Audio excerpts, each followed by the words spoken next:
Армия хезмәтенә контракт нигезендә Чаллыдан быел 140 кеше алынырга тиеш. Бүгенге көндә шәһәрдән килешү буенча хезмәткә 100 егет киткән. Югары белеме булган һәр кешегә сайлау мөмкинлеге каралган.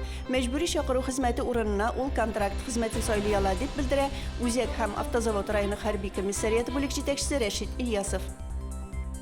Язучы Габдрахман Абсаламовның «Ак чәчәкләр» романы буенча куелган фильм Чаллыда күрсәтелде. 12 театрдан 37 артист катнашкан татарча киноның кыскартылган варианты 2 сәгать 40 минут дәвам итә.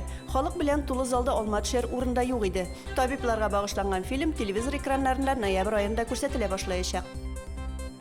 Бүген Дәүләт Советы депутатлары 2016 елга пенсиягә федераль социаль өстәмә күләмен билгеләү өчен Татарстан Республикасында пенсионерларның яшәү минимумы күләмен раслау турындагы закон проектын бер тавыштан кабул итте.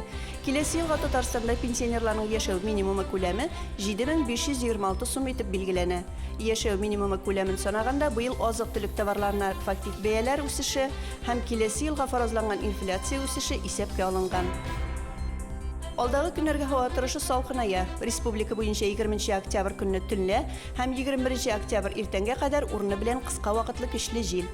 Бүген кич Чаллыда 2, төнлә 2 градус салкын булачак.